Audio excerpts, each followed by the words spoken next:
Can I have your attention, please? I'd like to begin.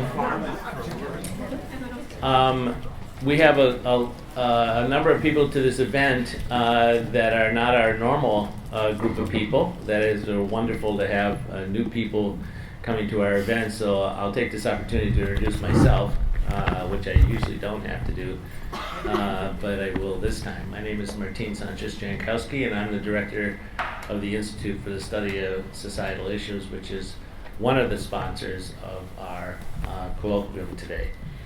The others I'd like to mention, which are co-sponsors, are the Center for the Study of Law and Society, Center for Race and Gender, American Cultures Center, and the Berkeley Underground Scholars. Before we start, I want to just ask all of you and remind you to check your phones right now and make sure that they're in the silent mode. And it would help it because noise is noise. Before we start with the presentation, I would like to call your attention to the next event that the Institute is sponsoring. It will be on Tuesday, February the 26th, and the Graduate Fellows Program at our Institute is sponsoring this, and it's called Immigrant Sanctuary as the, quote, Old Normal, close quote, a brief history of police federalism. And it'll be presented by Trevor Gardner, who is assistant professor of the University of Washington School of Law. And that will be from 3 to 4:30 in the Voldosky Conference Room at our Institute, which is at 2538 Channing Way.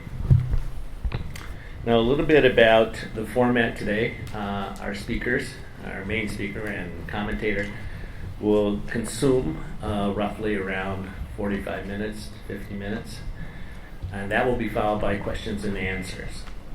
At that point, someone will come up from the back as part of our institute, Christine Trost, and she will be up here collecting names for questions. So what we would like you to do is raise your hand, and she'll put you in a queue, and that will allow our presentators to just answer. They don't have to worry about who to call and when to call on them. Okay, that's the procedure. Okay, today it's my pleasure to introduce our main speaker, Professor Nikki Jones, who received her PhD in sociology and criminology from the University of Pennsylvania, and who is currently an associate professor of African American Studies here at UC Berkeley. She's written a great deal on the issues of race in this country, and I will just simply mention two. To be brief, the first book that she published was entitled, quote, Between Good and Ghetto, African American Girls in Inner City Violence, close quote, and that was published in 2010 by Rutgers University Press. Subsequently, she published a book in 2018, last year, entitled, quote, The Chosen Ones, Black Men and the Politics of Redemption, close quote, which was published by the University of California Press. After her presentation, we are also honored to have Mr. Clarence Ford, who is a UC Berkeley double alumnus, having received his bachelor's in American Studies here at UC Berkeley, as well as his master's in public policy in May of 2018. Clarence brings to us a experience that is directly related to the criminal justice system. He's worked very hard with a student group here called Berkeley Undergraduate Scholars, which has been instrumental in establishing and expanding the prison to school pipeline. And he currently is a policy research associate at the Burns Institute, where he focuses on recent developments in legislation, particularly to understand the legislation related to justice system and the people of color. As I said to you before, this talk will be featured the featured work of Professor Jones and the commentary of Mr. Ford.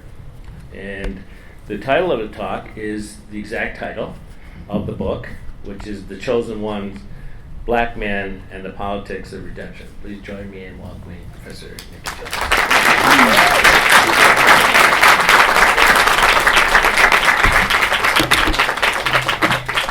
Hey, good evening, everyone. Good evening. What a beautiful, wonderful group. I feel a lot of love in this room. I gotta tell you. See some friendly faces, some new faces. I thank everyone for coming out today on a cold, rainy day. So thank you. It's a pleasure to be here to talk about my book, The Chosen Ones, Black Men and the Politics of Redemption. I'd like to start by thanking the sponsors of today's talk, the ISSI, the Center for the Study of Law and Society, the American Culture Center, and of course, UC Berkeley's Underground Scholars. I think y'all make up half the room tonight, yeah? I also want to thank everyone who was involved with rescheduling this talk. It was originally planned for last semester, and we rescheduled, and so thanks for all the extra work that went into that. I'm especially grateful to Clarence for agreeing to serve as a discussant for the book. When I received the invitation for this talk, I replied that I'd love to do it, but that I really wanted it to be less of a traditional talk about the book and more of a conversation. And Clarence has the experience and expertise as a former underground scholar, Berkeley grad, and now Goldman alum to provide what I think will be a set of important and generative insights on the book. Before we get to Clarence's comments and then the Q&A, I'll take about 30 minutes. I tried to time this right, 30 minutes, maybe 35, to provide an overview of the book and to highlight what I see as the key contributions of the project. I'll then turn it over to Clarence, who will share his insights on the work and pose some questions to me based on his reading of the book. And my hope is that our exchange will inspire many of you in the audience to join the conversation as well during the Q&A, and hopefully that the conversation will continue even after tonight's event is over. So The Chosen Ones is an urban ethnography that is based on field research I conducted over a 5-year period in San Francisco's Fillmore neighborhood from 2005 to 2010, including a 2.5 years of continuous residence in the neighborhood. The book is written from the perspective of black men, former hustlers and dealers who see the ghosts of the destruction they brought to their neighborhood in their youth, and now want to make good by changing their lives and the lives of young people in their small, historically black, but quickly gentrifying neighborhood. And on the left here, when I began fieldwork in the neighborhood in 2005, this lot on my left was vacant. They broke ground on this condominium complex a couple of years later, one of the final projects in the area of the San Francisco Redevelopment Agency, who left the neighborhood after decades on January 1st, 2009. The complex would include condos advertising for $800,000 on either side of the complex. There are two housing complexes where low income and black households are concentrated in the neighborhood. And I encountered mixed reviews on the project from people in the neighborhood. When I was doing field work, some appreciated the potential for new business, while others predicted that the new changes were for newcomers, right, like this group of young women here, who I had to take a picture of because I hadn't, in the time I was doing field work, I hadn't seen white people on this side of Geary Street, and so I had to, document that. And it's an indication that it was an indication the neighborhood was changing, and people perceived the changes to be not necessarily for the longtime residents. As is often the case, this new development was paired with an increased concern on controlling crime and violence in the neighborhood. These efforts increased the visibility of young people from the housing projects to law enforcement, and both tightened and hardened the boundaries around some of the most troubled parts of the neighborhood. One example of the targeted efforts I introduced shortly after I moved to the neighborhood in 2007 were the gang injunctions. And when I give a talk on this work on the East Coast, I have to explain what a gang injunction is. I know I don't have to do that in California. So on either side, gang injunctions, and I lived in the middle there in the Fillmore Center, which was across from the Fillmore Heritage Center that I just showed you. So I'd like to begin here with how the book begins, with an email from my key respondent, Eric. The email is just 5 words long. Corey was murdered last night. As I write in the book, this wasn't the first time that I received a message like this from Eric. At least half a dozen young men that I met during fieldwork have since been killed by gun violence. The final chapter of the book provides a window into the life of one of these young men. And as I explained in the introduction to the book, after receiving notice of this young man's death, Corey's killing, my mind drifted to a picture that Eric would often refer to in the wake of such violence. And the picture, he would say, just makes me think about this picture. And so I'll read to you what I wrote in the introduction about the picture. The email from Eric about Corey's murder made me think of a photograph of Corey and his friends as young boys. Eric referred to the picture regularly over the years I conducted my fieldwork in the neighborhood, usually in the wake of a shooting or another young man's incarceration. The photo hovers ghost-like over his life. In Eric's mind, the image says it all, his motives and his fears frozen in time on a single piece of celluloid. After years of working alongside Eric, I'm now haunted by the picture too. In the photo, Eric stands with a group of adolescent boys. It's hard to tell from his nondescript outfit of blue jeans, white t-shirt, and dark jacket, but Eric is a pack leader for the Boy Scouts of America. The 8 boys that surround him are members of his troop. Corey is in the middle, his light complexion and smile distinguishing him from the tough countenances of the rest of the group. At the time the picture was taken, the organization was trying to increase its presence in urban areas. Instead of following traditional routes to recruit pack leaders, such as churches or schools, the organization came into the hood, Eric says. On the day the picture was taken, the boys, residents of one of the most troubled housing projects in San Francisco, were having a bake sale. 4 of the boys are seated at a table, 4 others flank Eric, 2 on each side. Homemade signs are taped to the front of the folding table. Eric remembers this bake sale as an attempt to show the youngsters, as he often referred to them, how to embrace their entrepreneurial spirit while selling a product different from what was typically sold on the neighborhood's infamous street corners. He wanted them to use the street corners to sell cookies and cake instead of marijuana or crack. Years after we first met, Eric and I reviewed the status of the boys in the picture he had referred to so often. 3 of the 8 young men in the picture were murdered before their 27th birthdays, including Corey. 2 of the murdered boys were cousins. 2 other boys in the picture had robbery cases, Eric said. One was, as he put it, on the run. These were the very outcomes Eric was hoping to prevent. That he failed to alter their trajectory while successfully changing his own is a regret that is revealed each time he talks about the picture. Eric's regret is also tinged with anger and frustration when he recalls his encounters with the leaders of the local tenants association at the time the picture was taken. Eric expected the tenants organization to support his efforts to change his life and to work with the young people in the housing complex where he once plied his illegal trade. According to Eric, that is not the sort of response he received. Quote, "They told me I shouldn't even be doing programs up there. I don't even stay on the property. Go take your program somewhere else."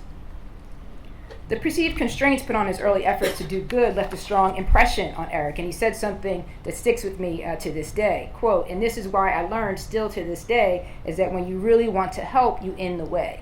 And when you really want to help, you in the way. It's something that I heard a similar sentiment from other residents over the course of fieldwork. The fates of the adolescent boys in Eric's picture tell a familiar story of young black men in distressed urban neighborhoods across the country since the dawn of what scholars have dubbed the era of mass incarceration. The picture is a reminder of lives lost and families torn apart by the twin tornadoes of the war on drugs and street violence. It's also a reminder of the failed efforts of many to intervene in the doomed trajectory of these boys' lives. These efforts, whether they're taken up by individuals or by organizations, are embedded in the social order of the neighborhood, where intersections of race and gender and class, along with notions of authenticity and legitimacy, play key roles in deciding who is selected by the city or funders to confront the seemingly intractable problem of street violence and how they go about doing so. A closer look at the social organization of these efforts reveal how the various factions of what I described as the city's crime-fighting community engage in turf wars that mimic, in some ways, the block-by-block battles that organize youth violence in the neighborhood. And in some ways, the findings in this work echo some of the findings in Robert Vargas's work on Wounded City and on gun violence in Chicago.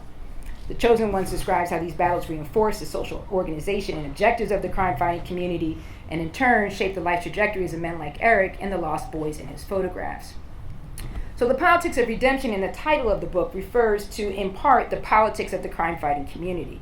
And the politics of the crime-fighting community revolves, in part, around the question of who is most qualified to do the work of saving a neighborhood.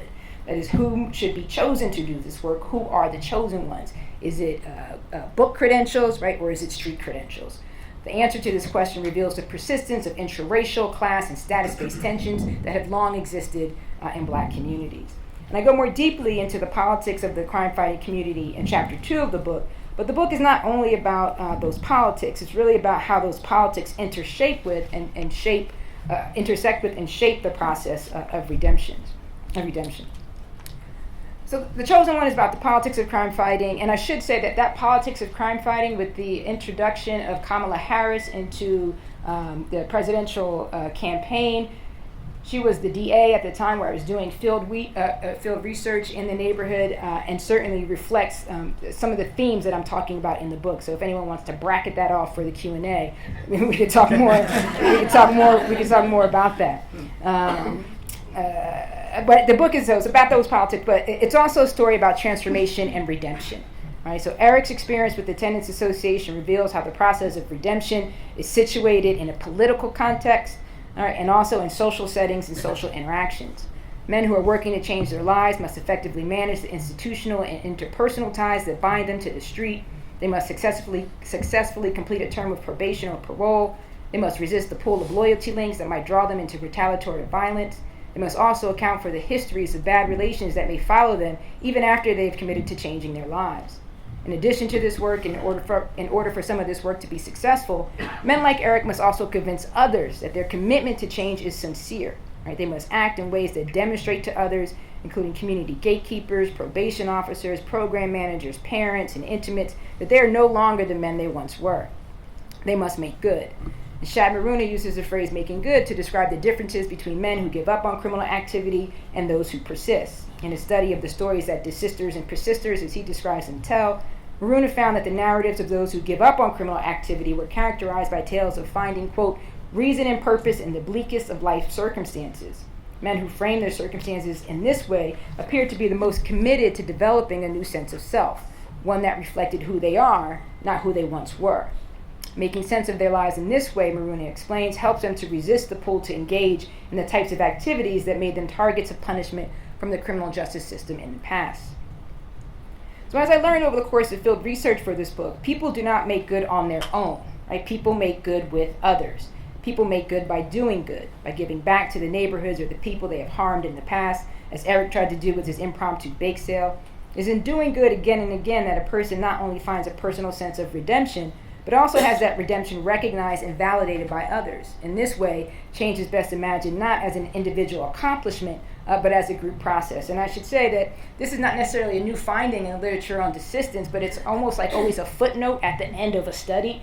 And so what's different about this work is that I start with the presumption that change is a group process and ground it in a particular setting and try to document how it unfolds. Embedded in this process is a set of interpersonal practices, activities, and rituals that help to reinforce or discourage the bids at change that people make as they work to break free from the street. Eric is working to redeem himself, as others do, in a setting where he was once known as a dealer and a hustler. He's not just working to craft a new identity in his old neighborhood. He is striving to find a new place in the neighborhood's social order. It's within this context that Eric works to change his life and the lives of others in the neighborhood. It's also within this context that other members of the community work to make sense of the efforts of men like Eric. And so one of the kind of sociological questions here, the fundamental sociological questions, is how do you become a new person in a place where everyone knows who you used to be? Right? What work do you have to do, and what work does the community have to do in order to accomplish that change successfully?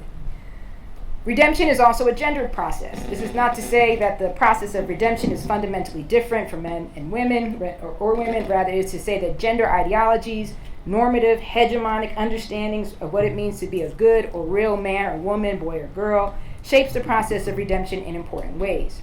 Men's efforts to make good, and in turn their ability to find a new place in their old neighborhood, is influenced and at times constrained by mainstream understandings of race and gender, and especially black gender ideologies. These understandings are often reflected either explicitly or implicitly in discussions about how to solve the most pressing problems facing the neighborhood. Often, community members cite the failure of black men to be real, respectable, or decent men as a way to explain the various social problems that affect neighborhood residents, including violence. If only men would step up in ways that resonate with mainstream and contemporary black gender ideologies by taking control, being the man of the house, or showing boys how to be real men, the black community would be in better shape. And a kind of popular example of this, and I know it's hard to say anything about Obama in the present moment that we are in, but a popular iteration of this at the time was this refrain from Obama that we can reform our criminal justice system to ensure that it's not infected with bias, but nothing keeps a young man out of trouble like a father who takes an active role in his son's life. Like nothing. right?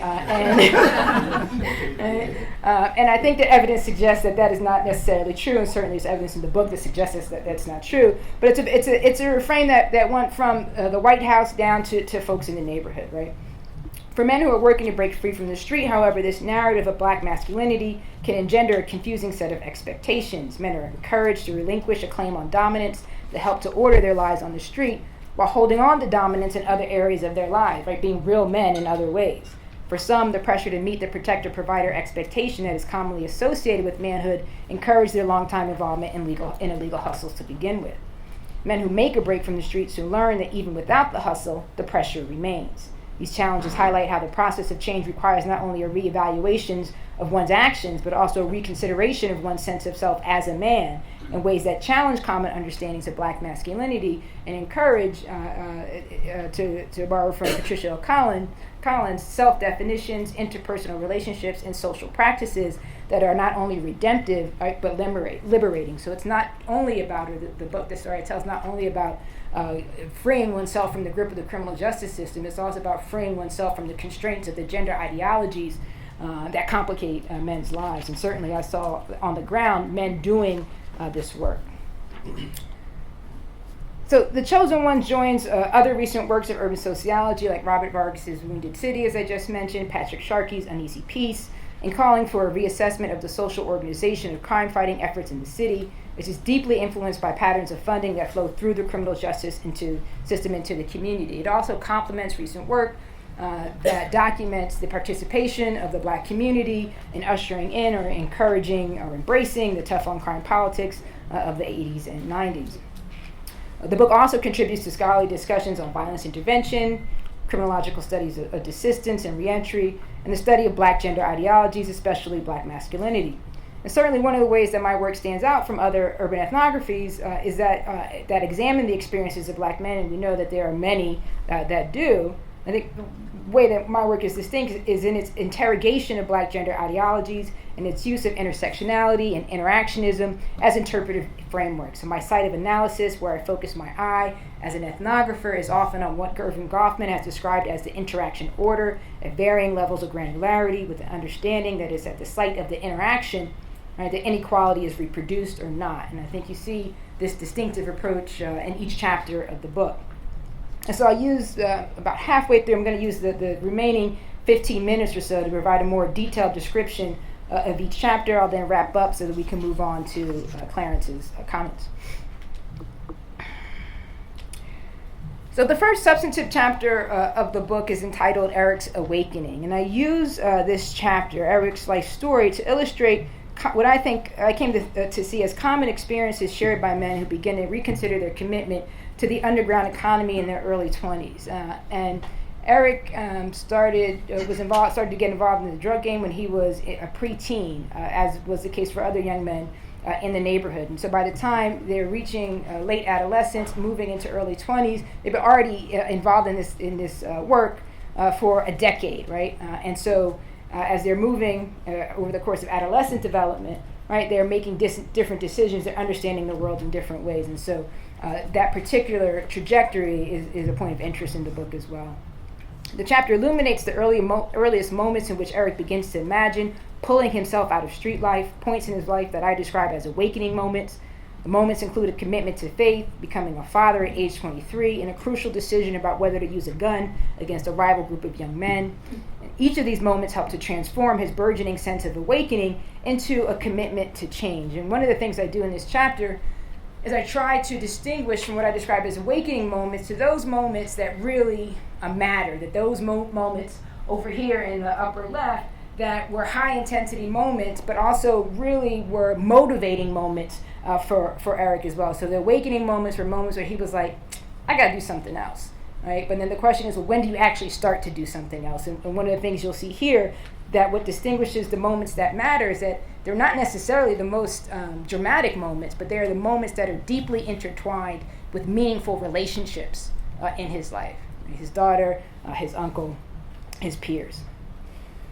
Eric's story also demonstrates how being half and half, as he describes it, is a key transitional stage in a person's movement away from the street, especially for young adults. And early in the fieldwork project, when I was interviewing Eric at one of the local coffee shops, and we were sitting at a table, he was sitting across from me, and he's telling me the story, of his transformation and how he got from one place to the other. And there's a notebook on the table, and he says, Nikki, sometimes you're here, right? And here meaning close to the street, but you want to be here, right? Which is away from the street, more tied into legitimate opportunities, but you can't get there yet, right? So he says to me, so you're half and half, right? You're half and half. And certainly in the literature, folks have described this as kind of straddling the lines of respectability, but I thought Eric's phrasing was more compelling, and so that's why I use it in the book here. And in this half and half stage, a person can spend months or years before completely giving up on life in the streets, especially teenagers, right? And folks in their early 20s. And I make the argument that 18 to 24 period, lots of people are half and half. Some folks on this campus are half and half, right? But they're not exposed to surveillance and punishment, right, in the same way. So by the end of the chapter, we come to see Eric's transformation as the accumulation of a gradual series of awakening moments that took place over a period of years. Over time, his sense of awakening becomes a commitment and then a conviction, right? A deeply, firmly held belief that he's about something else now. Eric's awakening is not marked by a total break from the street, so there's not this kind of knifing off that we often, people encourage or expect. Instead, Eric maintains his ties to his old friends and his old neighborhood, even as he works to change his life. I end the chapter with a discussion of how Eric's organized efforts to make good led to his entanglement in the community and city politics, right, the crime-fighting community that have emerged between and within the organizations that serve troubled residents in and around the Fillmore, especially young people. And chapter 2 moves into the discussion of the crime-fighting community more closely. It examines how battles over representation, specifically battles over who should be chosen to save the neighborhood, have evolved in the city over time. In San Francisco, efforts to respond to violence in the city's black neighborhoods have shifted from peacekeeping to crime fighting over the course of the late 20th and early 21st centuries. And here I lean on Christopher Agee's book on policing in San Francisco streets and the streets of San Francisco to show that concern with peacekeeping at one point, and then how that moves by the time I'm in the neighborhood to crime fighting. The social organization of the crime fighting community elevates the status of the credential class. I described this group of folks as the credential class, the black credentialed class, borrowing and building on Mary Patillo's discussion of black middlemen and middlewomen and black on the block. And these folks are typically relied on to act as intermediaries and interlocutors between the community and city government, especially law enforcement. Yet the crime-fighting community provides a circumscribed place for men, and in some cases women, with street credentials who are willing to take on the labor-intensive work and largely subordinate position of street outreach workers. So I make the point that the credential class is a degree removed from the street, and those positions in which are deeply labor and emotionally intensive don't provide the same kind of mobility, right? But the whole crime-fighting community relies on those folks doing that work. The community's close collaboration with law enforcement is often framed as an effort to protect the lives of young black men, yet its social organization, especially its encouragement to target certain youth for surveillance and punishment, often has the consequence, intended or otherwise, of ceding primary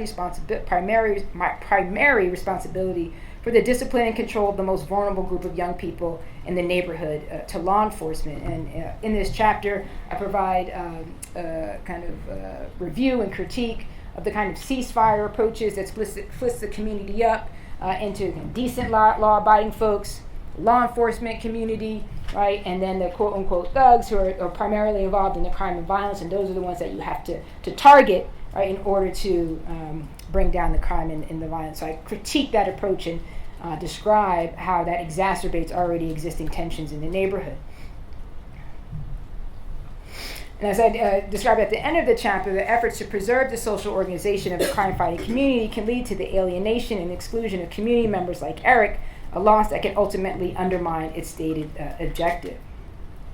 So in chapter 3, I turn to the consequences of this particular kind of social organization. And the point I also make in chapter 2, which sheds some light on again, going back to Harris, is that at that time, right, that was considered to be the progressive way to combat crime and violence, right? And so you had lots of folks who drew on evidence, right, and academics and scholars. This was the way that we thought, or I should say, people thought that you should approach the problem of crime and violence.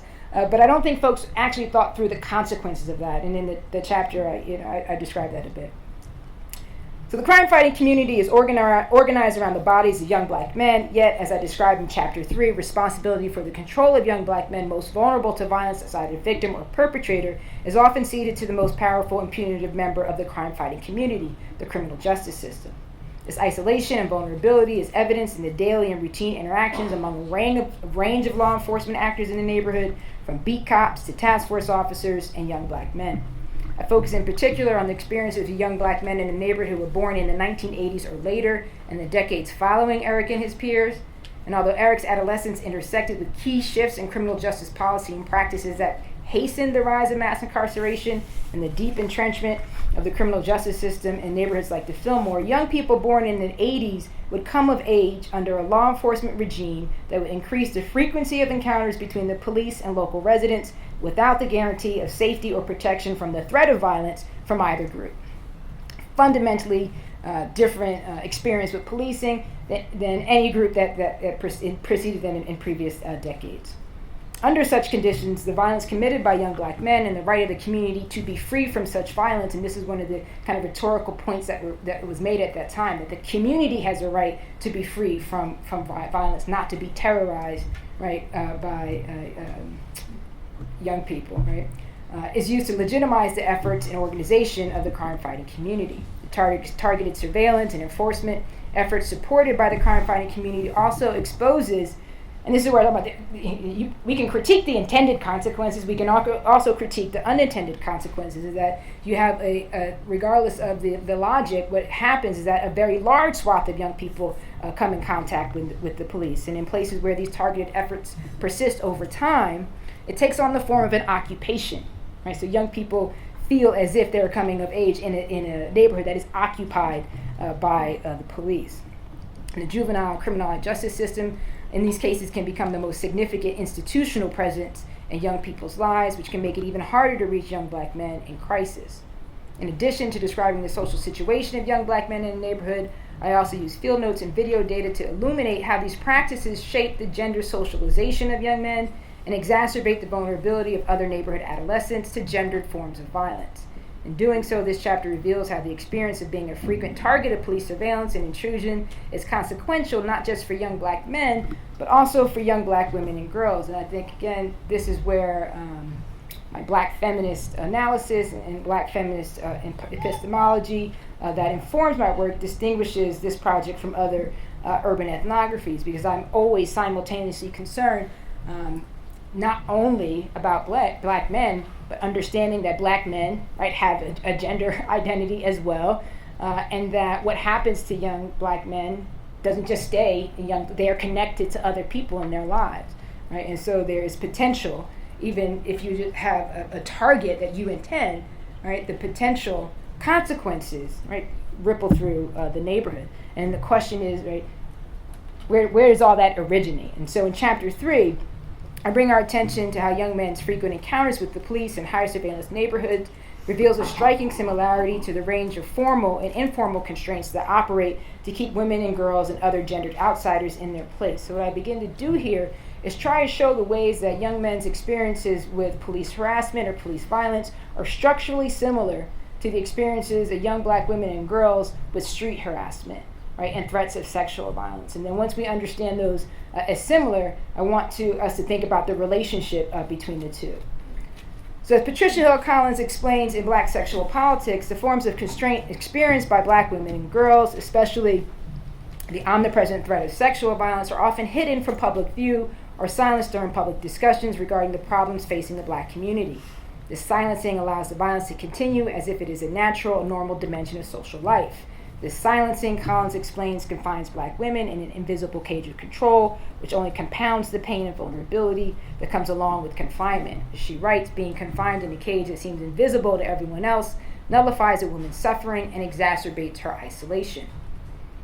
For young black men in high surveillance neighborhoods, the penetration, entrenchment, and expansion of law enforcement in their daily lives I argue, also operates as an invisible cage, one that constrains their bodies and behaviors, shaping what they do, who they do it with, where they do it, and how, while reinforcing notions of manhood that are deeply rooted in the coupling of strength and dominance. And again, to go back to the point about the crime-fighting community, this is facilitated, right, by the organization of the crime-fighting community. The gendered lessons that young black men learn from how officers handle their bodies and the bodies of others who look like them are consequential not only for young black men, but also for the women and adolescent girls who share space and time with them, since efforts to repair or redeem a young man's sense of self, right, to regain dominance, are all too often played out on the bodies of black women and girls or other gendered outsiders. And in that chapter, I use field note data, use video data to kind of demonstrate the way that these shift in policing practices, how they evolved over time, and how they, by the time I'm in the field, how they moved through the minds and bodies of young black men onto the bodies of those close to them.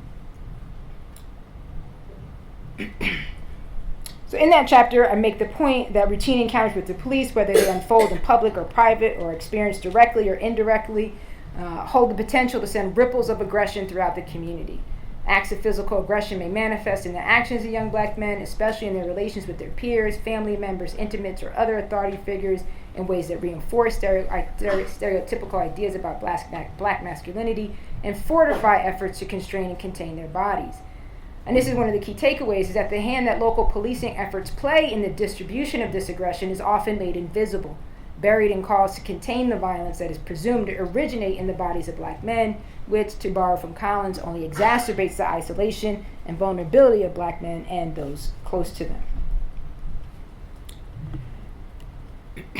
So I argue in the first few chapters of the book that the institutional shifts and interpersonal challenges outlined in the first few chapters of the book can complicate efforts to reach young black men most in need of resources and support. So in chapter 4, I highlight the strategies that Eric and the men of Brothers Changing the Hood have used in their efforts to help young men in their neighborhood. What did they do, right? For Eric and his small organization, the work of saving the neighborhood is intertwined with their own efforts at redemption. This work takes place primarily on the interpersonal level. The group facilitates transformation by building relationships. This is evidenced by how the older men working with Eric's organization organize their efforts to help troubled adolescents in their neighborhood. Specifically, men meet the gendered expectations of being protectors and providers by serving as buffers from the various threats that young men in the neighborhood encounter, from violence, right, to the intervention and intrusion of law enforcement, and as bridges between other organizations and the young men these organizations often have difficulty reaching. And this is one example of the kind of buffer work that I talk about. In this photo that I took, we were just a few steps away in a community room. Eric and Lincoln, who's at the center in this picture as well, was leading a boys group that they did on a weekly basis for a period of time in the neighborhood. And all of a sudden you hear this commotion outside. You see police sirens. You see a group of young people, one of their peers, had been arrested and thrown in the car, and they're upset. Right? And these kinds of things happen all the time, as many folks know. And what Eric and Lincoln do is they insert themselves, right, in the middle of the police, right, and the young people. They act as a mediator between the two, trying to cool them out. And I have to say, in the time that I spent in the field, it was rare to see anyone from the credentialed class, right, take on a similar role, right, in the street. Like, these were the folks who were putting themselves in between the police and the young people. And of course, I think that meant something to the young people. So in highlighting these practices, the chapter also illuminates the other ways that men extend understandings of black masculinity by investing in emotional and relational aspects of caregiving. Their efforts reveal that strength need not always be coupled with dominance, a revelation that holds the seeds of a radically redefined understanding of black gender ideologies. The chapter also provides evidence of the limits of these efforts, especially the degree to which surveillance and state-sanctioned violence can impede men's efforts to redeem themselves as black fathers. And so briefly, Lincoln is in the middle of the standoff here. Right? There's another point in time where Lincoln tries to do the same thing, but at this point he's advocating for his son, who he thinks is being treated unfairly by the police. Right? And in that moment, he's not treated as someone who is, his body is not co-opted in this, it's not seen in the same way as it is in this photo. Right? In that case, where he's advocating for his son, trying to be a good father, yet he ends up arrested. And so does his son. Right? again, the kind of the fragility of this of responsible fathers being the kind of ultimate protection, right, of contact with the criminal justice system. So I end the book with an extended account, the final chapter of the book, with an extended account of Jay's story. So Jay was one of several young men that Eric and his group tried to support shortly after the introduction of the gang injunction in the neighborhood. I first met Jay when he was in his early 20s. He was just beginning to construct the kind of narrative in life that would lead him away from the street. 5 years after our first meeting, I found myself speaking at Jay's funeral.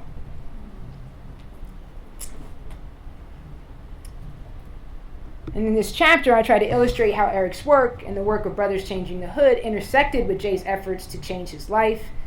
The chapter also reveals the limitations of buffer and bridge work when it comes to changing the life trajectory of young men like Jay, and as well as the efforts of the crime-fighting community. The ethnographic tales presented in chapters 4 and 5 also highlight the limitations of the crime-fighting community and provide what I think is a compelling illustration of how and why individualistic efforts at transformation or narrowly focused calls for the redemption of black men in general and black fathers in particular, narratives often embraced, as I said, by a variety of community residents, will always fall short of delivering young people from the various forms of violence that shape their adolescence. And finally, to wrap up here, I end the book with a consideration of the most compelling lessons that I took away from the study of how institutional and interpersonal practices can encourage change or help to maintain it in the lives of men with street or criminal histories. These lessons are likely to be of interest to practitioners, policymakers, and scholars interested in helping to address what is commonly described as the crisis facing young black men. At the interpersonal level, these lessons are profound in their simplicity, and as an ethnographer, you try to be as concise as possible. Right, and this is the most concise way that I could summarize these lessons.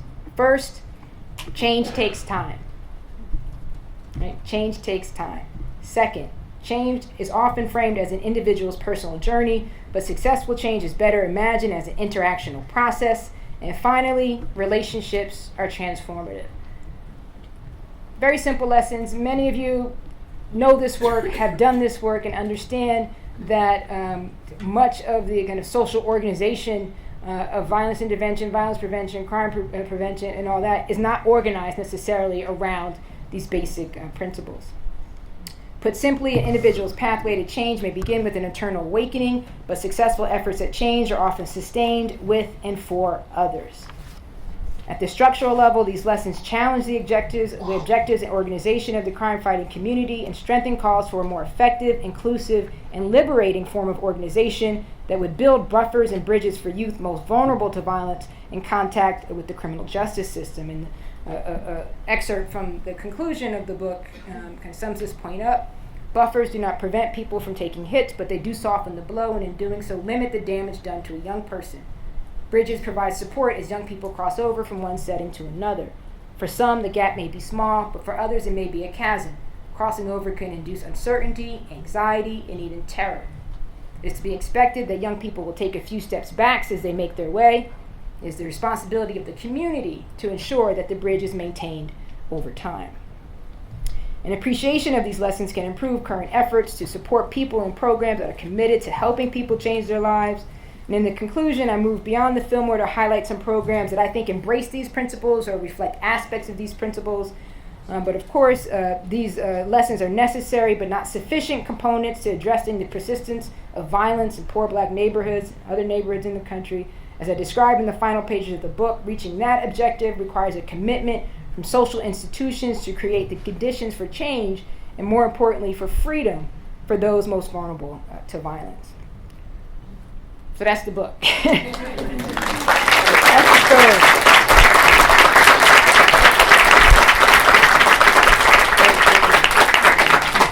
Certainly, there are things that I left out of the book. There are certainly limitations I could talk about, but I don't want to take any more time away from Clarence's insights and your questions as well.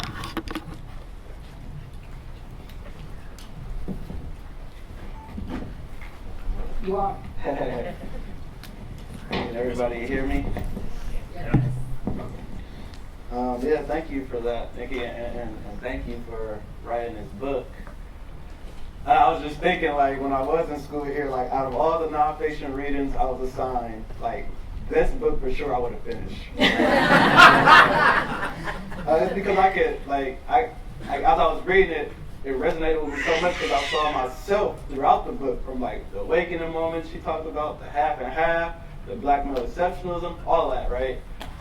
So those were some of the things that stood out to me. But before, I guess we do have a conversation or whatnot, I want to give a little background on myself to kind of help contextualize this talk. So I grew up here in Berkeley, California. Went to Berkeley schools my whole life. My mom's here; she's from West Berkeley in the house. My dad, he's from West Oakland. And yeah, I grew up thinking, I feel like for the most part I had a pretty good life, but there was a lot of things I didn't know at the time when I was a kid that weren't okay, right? So I'd say my parents came up during the height of the war on drugs, when it was rampant, right? And I remember being a kid and seeing my dad on TV getting arrested by the police. Remember that, Mama? No.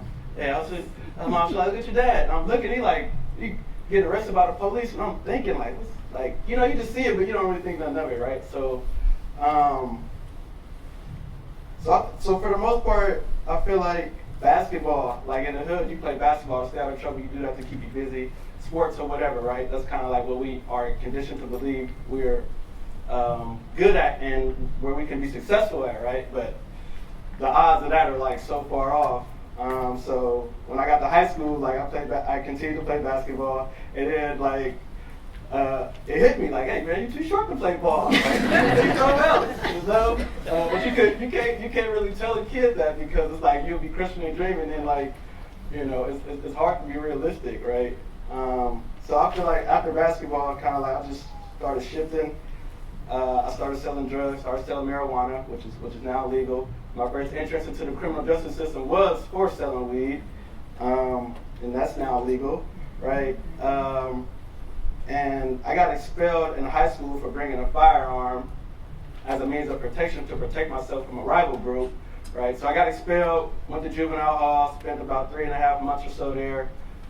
Juvenile hall, the programs there sucked. All we did was watch a bunch of hood movies, went to class, joked around a lot, but nothing really productive or nothing that would prepare me to reintegrate back into society, right? There was one guy in there I talked to about school, and he actually had a major influence on me in going back, giving community college a shot, right? So when I got out, gave community college a shot, it didn't really work out. So, like she said, the half and half, went back to the streets, got more involved in violence, and but I had a job as a community researcher at the public health department here in Berkeley, right? So as I was doing my community service, because you get community service when you come out of juvenile hall, I met this lady while I was doing community service there who had a PhD. She was an amazing woman, well connected, kind of took me under her wing and showed me how to do community research. And one of our first projects was looking at available fresh produce in the ghetto, right? So I think from there on, I kind of got exposed to seeing how messed up our neighborhoods was, because it was we were looking for fresh produce, but there was none in none of our communities. In South Berkeley and West Berkeley, there was nothing but fast food restaurants and liquor stores, right? So I think that was kind of my first eye opener, right? One of my first eye openers right there, right? So anyway, during this time, I'm still beefing with my rival enemies, right? And this is not no fighting beef either, right? It was on a whole nother level.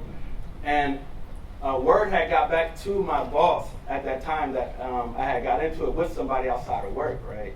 So she came to the office one day and she asked me, basically, what do I want to do with my life, right? And she took me to the Berkeley Hills, to the Lawrence Hall of Science. I don't know how many people went up there, but it's a beautiful landscape. You can see the city, you can see everything, and she was like, what do you want to do? And I'm you're talented, you're capable of so many things, right? I'm like, damn, I ain't really never had this conversation with nobody before. So I didn't know, I didn't know what the hell I wanted. So she was like, have you ever considered going to college? I was like, yeah, I tried it, but it didn't work out. She was like, what about a black college? What if you get away from out here? What if you get away from all of this stuff? I was like, yeah, that'd be good. Let me go back and talk to some people and see, how that land with folks, right? So, yeah, I geared up, got ready to go to school. She had connections at 4 different HBCUs, black colleges. So I chose one, which was in Alabama, right? And yeah, I just like it was something new. Like I wanted to get away, but at the same time I still had the same mentality. Again, I have and have, right? So I had fun there. And that was where I got incarcerated at because I committed an armed robbery down there, right? Served 3 years in prison, did my time, got out, enrolled in community college. And community college was quite a struggle at first, but it was that next semester where I was given an opportunity to be a community organizer with an organization called the Safe Return Team. And one of the qualifications is that you had to have a record, have a felony on your record to work there, right? So I was like, yeah, just sign me up. I got all that. Like, I got a good lock. You know what I mean? I didn't even know what a community organizer was at the time, right? I just was thinking about that check, right? But I did think, like, this sounds like something I can do, right? So when they gave me that opportunity, that is where I feel like a lot of my growth came from, a lot of my support and networks came from. And I just learned how to own my story and like use it as a catalyst for change, for policy, right? And that was an awakening moment for me right there to know that I'm worthy and my experience is rich and unique and I can use it for good, right? So after, working that job, I switched up my studies in school, started studying stuff that I was more passionate about. This guy I met told me, hey, you should apply to UC Berkeley. Applied to UC Berkeley, got in, when I got here, I found another home and family, which was an underground scholar initiative. Did not know that this was happening on campus. And, just continuing building my network and support and meeting awesome and amazing people that want to help me, right? So I took advantage of all that. And then, so after my undergrad, after I received my bachelor's degree here, I was accepted into Goldman School of Public Policy. But let me back up because this acceptance was like, it was so dope, right? Because it was March 2016.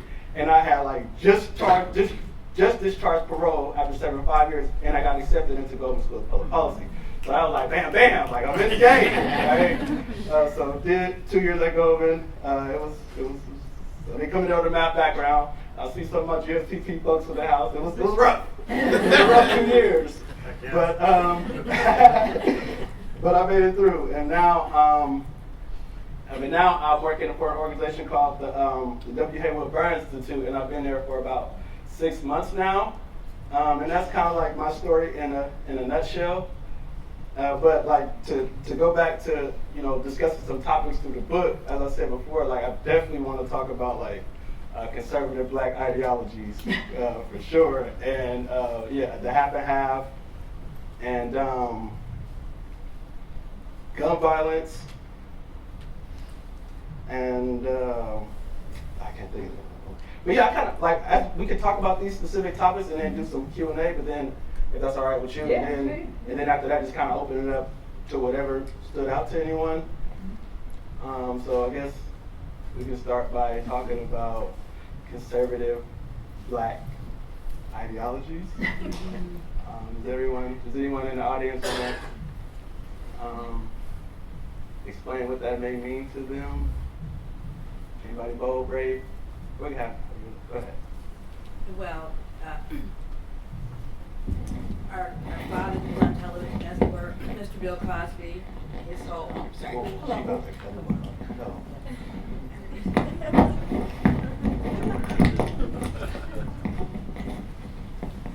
Hello.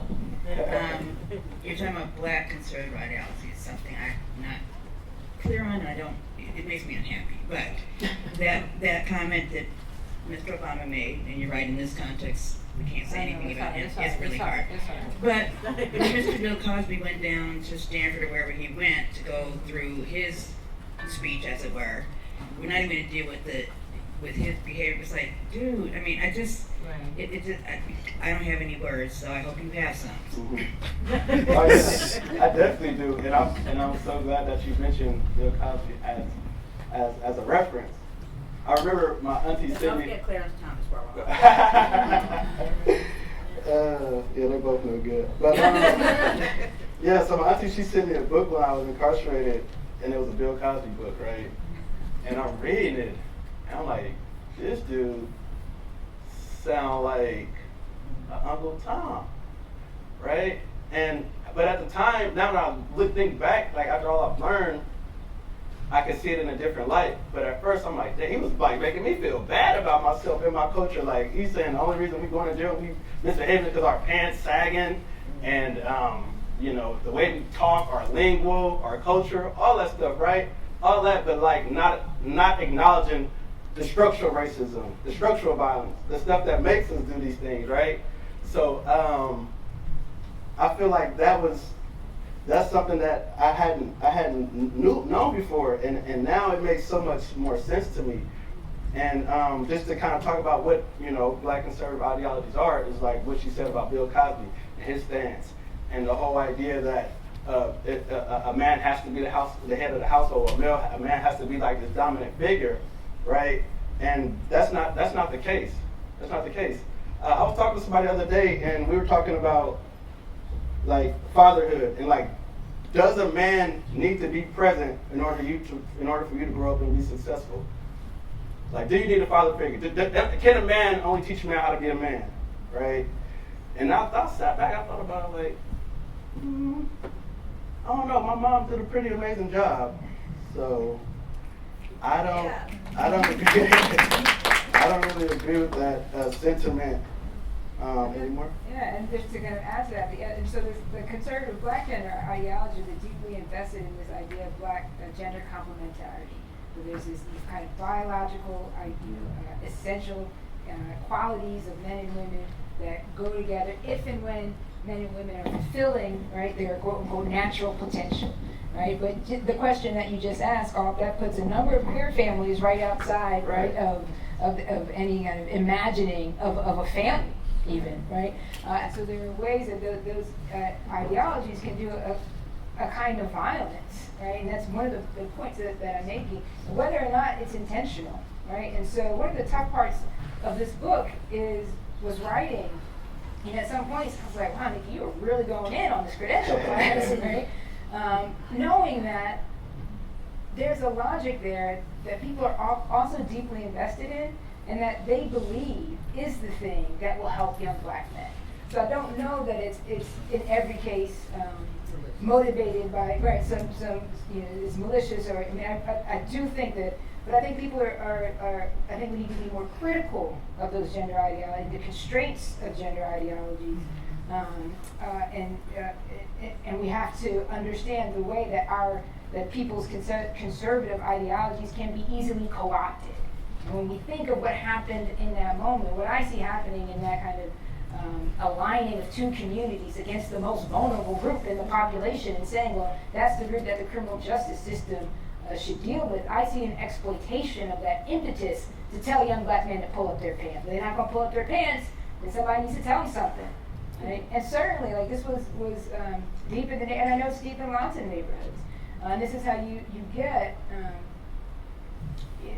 some people thinking, especially at that moment, post-Ferguson, we are in a much different moment. And post-Ferguson, the folks you saw on the street are the kids and the young people who grew up under this regime, right? And dealing with the kind of consequences of these ideologies. But at the moment, right, people believe that this was, as I said, the progressive way. And I know that some of the people who were involved in kind of developing these certainly believe that.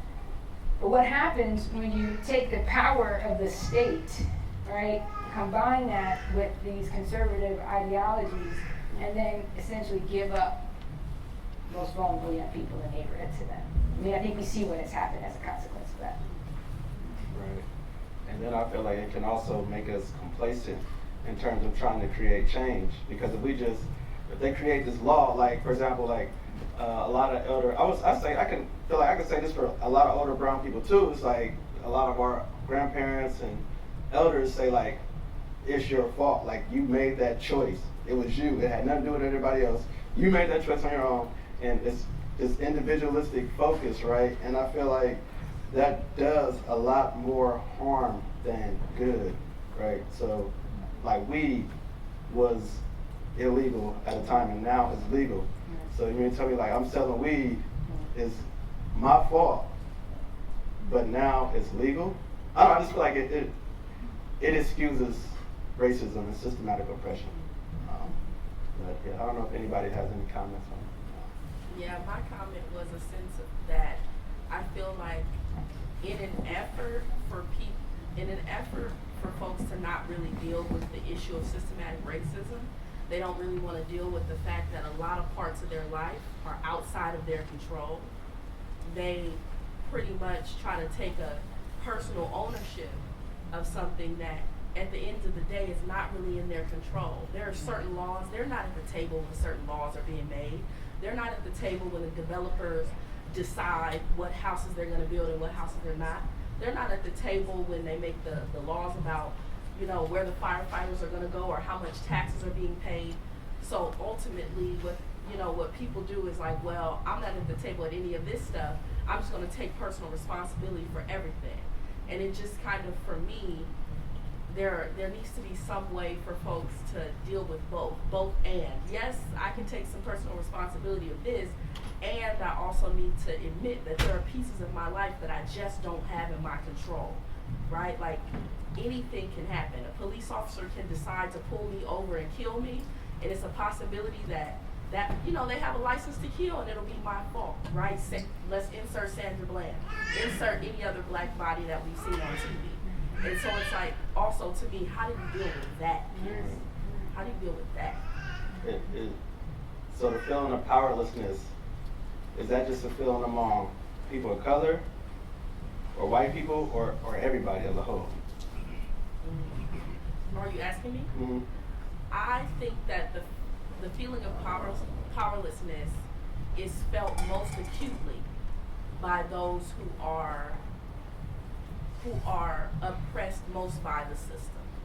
And I think that there's a sense of powerlessness that we all probably feel a little bit, but there are those who are literally in power who can make decisions, and the rest of us are kind of, right, like, we can talk about the decisions they make, but are we invited to the room where the decisions are made?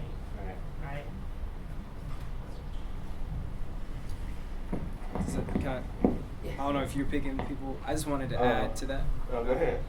Yeah, so just to add to that, I think from that feeling of lack of power, lack of control, there comes this, I think for a lot of people from an older generation, this feeling of the need to assimilate, or forced assimilation of oneself and one's identity and culture. We feel as if in order to find that power and find that control, to assimilate into a culture that is foreign to us, we abandon who we think we are, or who we are really, to then try to feel as if we have power again. And I think that's what connects to, a lot of this, quote unquote, personal responsibility, and it kind of connects to how we kind of disregard the social responsibilities when we kind of merge the personal responsibility with this force or this feeling of the need to assimilate for power. I think that's a little bit of why, I think Bill Cosby came to that sentiment. I think Bill Cosby is a great example because he had to assimilate. He had to assimilate into white culture in Hollywood in order to make money initially, and he felt probably as one of the vanguards of really being a black entrepreneur, that he had to abandon his identity or some of the black culture that he grew up with in order to be rich, in order to actually be successful in the world that was defined around him at the time.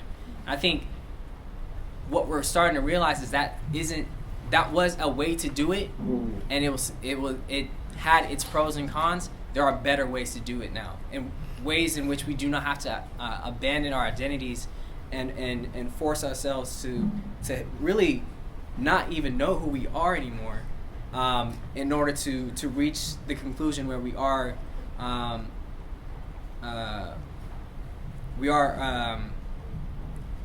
benefiting society, and rather and not becoming part of its this underground or this criminal culture, really. Yeah.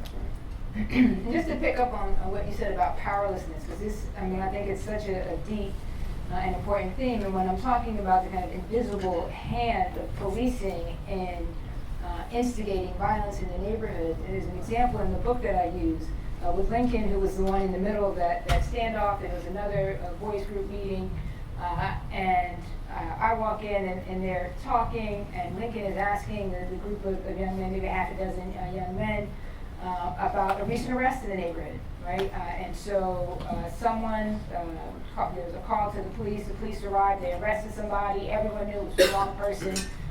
Again, aggressive arrest, slammed this person to the ground and threw him in the back of the car, right?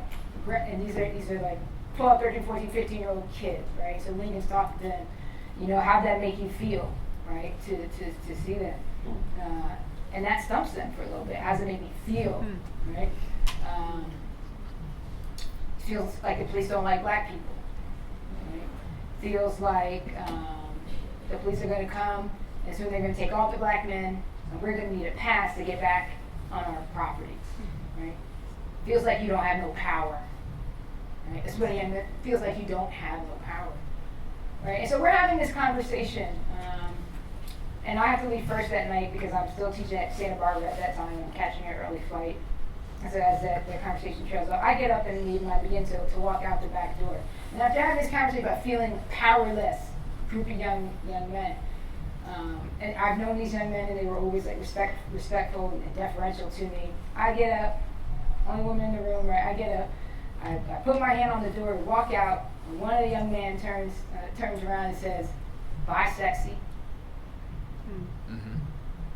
Right? So, right, what do you do with that powerlessness? Right? And in that moment, and you know, I took feminist theory and all that. I was a good feminist at the time. But that in that moment, I understood it more clearly than any other point, like in my life, the way like I could visualize how that aggression of observing or experiencing vicariously that police encounter, having to talk about that sense of powerlessness, and have compelled this young man to do something to grasp at a masculinity that he thought reflected a real kind of masculinity that was in fact as dominant as the police are in his neighborhood, right? Right? And I think that's what gets missed, right? That's often what gets missed when we talk about police fight, and then what the solution is to that, right? And so the solution isn't for this young man to feel like a real man, right? The solution is to end aggressive policing in his neighborhood, right?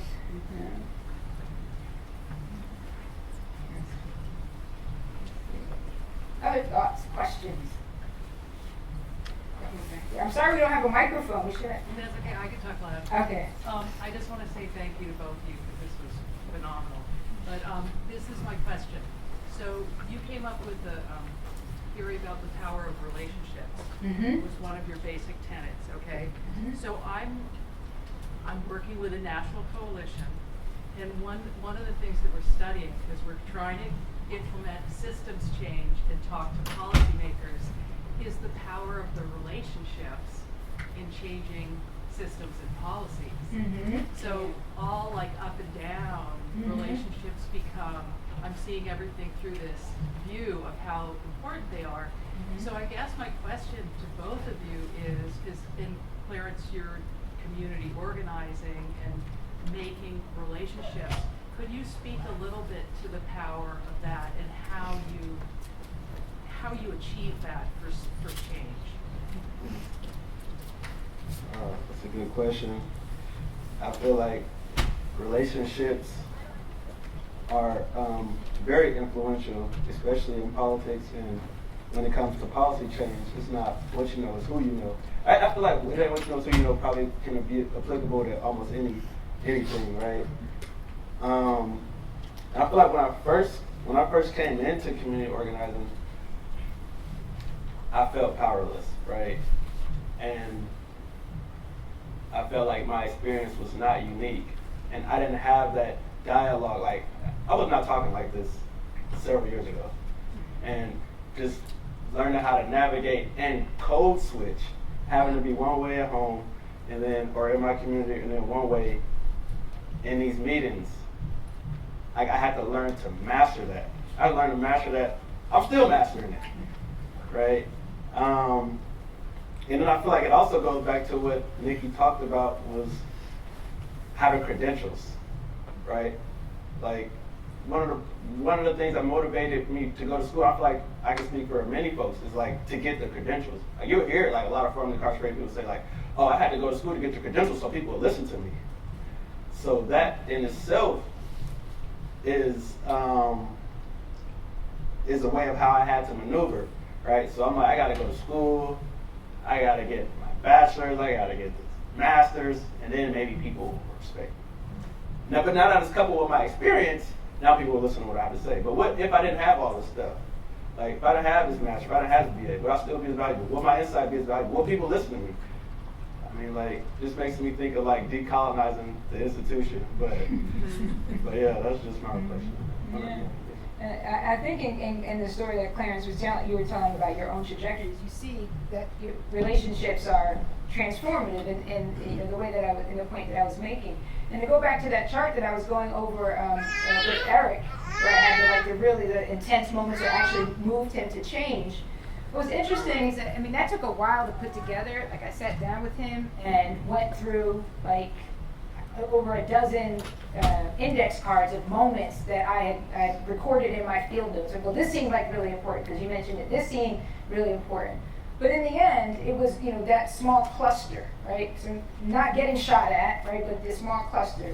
And when it was in my office and he was going, I was showing, I was like, well, this is what I came up with. And he looked at it and he said, wow. Like, even in his own experience, he didn't understand until it was visualized in that way how deeply important those relationships were to his own transformation. So that's just to underscore the importance of relationships. And I do think that there are a number of initiatives, for example, around research practice partnerships. The William T. Grant Foundation is doing a lot around this that are emphasizing, right, the importance of relationships between people in different settings. And so, and it speaks to the works in that it can't be transactional, right? And so one of the tensions around the politics in the community is that so much of the work is grant funded, short windows, outcomes, numbers game, where we gotta see an impact. But just listen to Clarence's story, to the stories that change takes time. And changing systems takes time. So how do you build in the patience for that? And you can only do that, I think, within the context of relationships where there's back and forth, there's give and take, there's understanding, there are going to be setbacks, right? But then you are going to adjust and adapt, having a longer vision. And I think that you're seeing some of this on the local levels where people are starting to develop different ways of engaging with one another that build in some of these principles. Yay. I think on that note, something that really struck me that I think was a really powerful note to end on was the idea of keeping that bridge there. You know, that I have, my one and only brother has been in and out of the prison system, and he's an addict, and he's just in and out for all these years, and I have just sensed that our relationship with each other is something that keeps him going. But this vision, this idea of keeping that bridge there for him, I think is just really helpful for me to think about the role that family members and broader communities and extended families play in the life of people that are struggling with their own journey. All right. Thank you for sharing that. And I think that one of the things that's so powerful about the underground scholars, I'm not just saying that because so many of y'all are here, is that you build that bridge, right? And you don't know who's coming up. You don't know who's going to cross over, right? You may never know that, but the structural portal is there now in a way that didn't exist previously, and that's going to change lives, that is going to transform lives.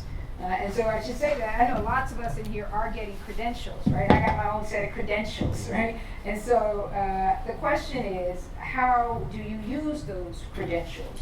Who do you stay in relationship to? Who do you create space for? Who do you bring into the conversation? And the other thing is you know, also in Clarence's story and also from the field work, is that I hear so often people say, there was this person, I wasn't quite ready to make that change yet, but there was this person who inspired me in some way, who I knew once I was going to get serious about this, that's the person that was going to be there for me. I was going to go back to that person. Many of us, because of the different fields that we are interested in going into, are going to be that person for people if we're open to being that person. Right?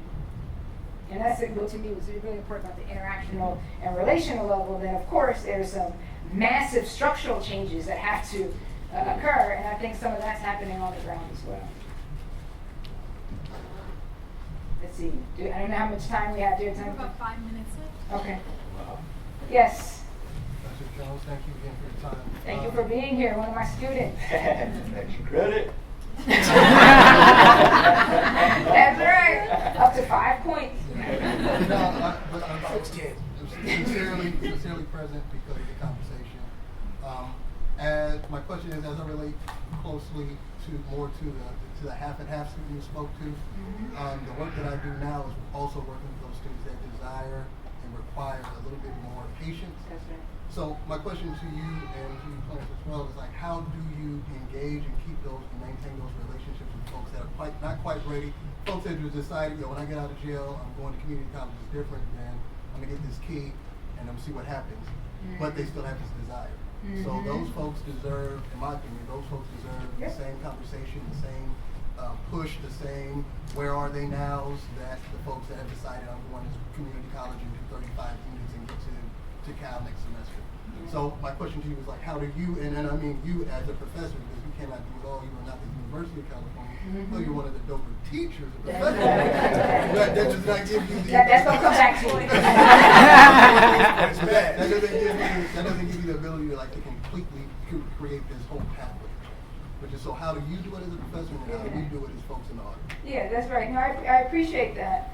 And I think that the patience is the key. And so one of the programs that the Richmond model, which is now Advanced Peace, they don't collaborate with the criminal justice system, right? So they're an organization that's embedded in the city government, and they take a mentoring framework. So if you're operating from a mentoring framework, you just expect to be frustrated, right? You expect, I mean, not any of my mentees here, of course not. Because that is what, if you're thinking about development, not compelling change, I want you to change your actions. That's the outcome. If you're thinking about development, then you know that people are it's going to look like this, right? And the trend line is going to go up. But the challenge, and I'm not the expert on this, the challenge is, and I think folks who work within our Richmond model is how do you get people to make decisions that will make them less vulnerable, right? With a consequence where there's some kind of a buffer. Because some of those choices that they make on the way to development, depending on who they are, where they are, can trigger serious consequences, and some consequences that you can't come back from. And that's really hard. But I think that mentoring approach, when working with folks, like just my nieces and nephews, like just young people in general, you take that mentoring framework, I think it's really much more useful, right? And it's also, inspired or reflects, a love. Like I tell my students, you gotta love people, you gotta love Black people, right? And that has to be there. Right? And that is also what makes it really hard, right? If you care.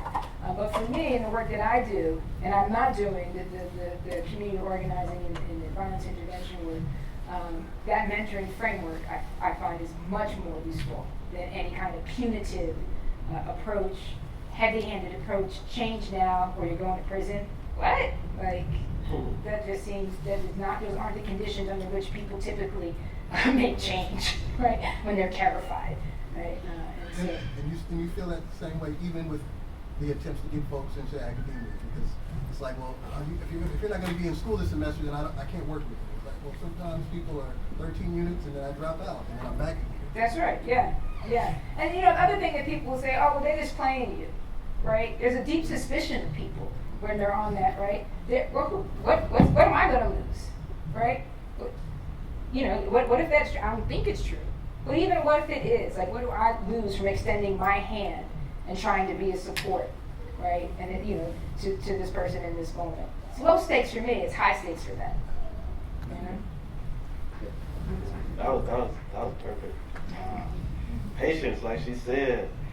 Speaking, I feel like I can kind of speak to both sides as being that person who was ready and wasn't quite ready, 1 foot in, 1 foot out. Like, I feel like I straddled the fence before I went to prison and after I got out. I stopped straddling the fence probably like my second semester at Cal. And it's not an easy process, you know? It's just something you gotta be patient. Like, you can still be there for that person without it being like burdening yourself, if you know what I mean. Like, you can reach out, but like don't harm yourself in the process, right? I feel like we all wish things were black and white, but that's not the case. These are intricate situations we're dealing with. Like, you don't know what that person going through. That person might have gotten a high speed the other day. That person might have got a shootout the other day. That person going to someone in their family. Like, all these factors, right? So I think it's a process of like not talking at them, but with them. That makes sense. We are out of time for the formal part of our presentation, but we actually have some refreshments in the back, and we can stay here for a while longer. So I'd encourage those of you who can stay to please join us for this really celebration of this incredible work. I want to thank everyone for coming and for sharing in the discussion, and especially our speakers. So if you can join me in thanking Nikki and Clarence.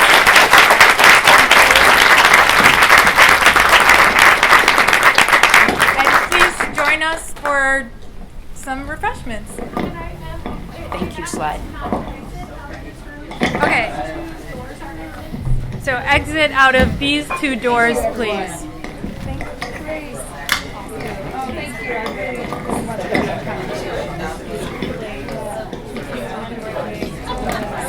Thank you for leading that discussion. It didn't feel appropriate for me to come up here. You guys did a great job.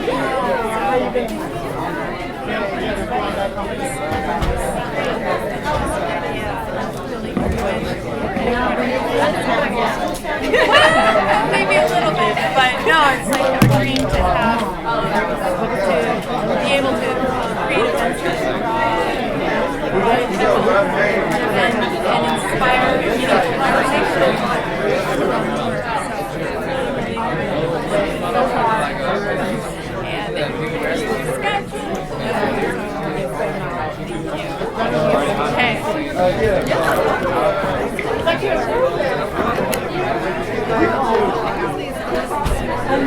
Did I tell you about the national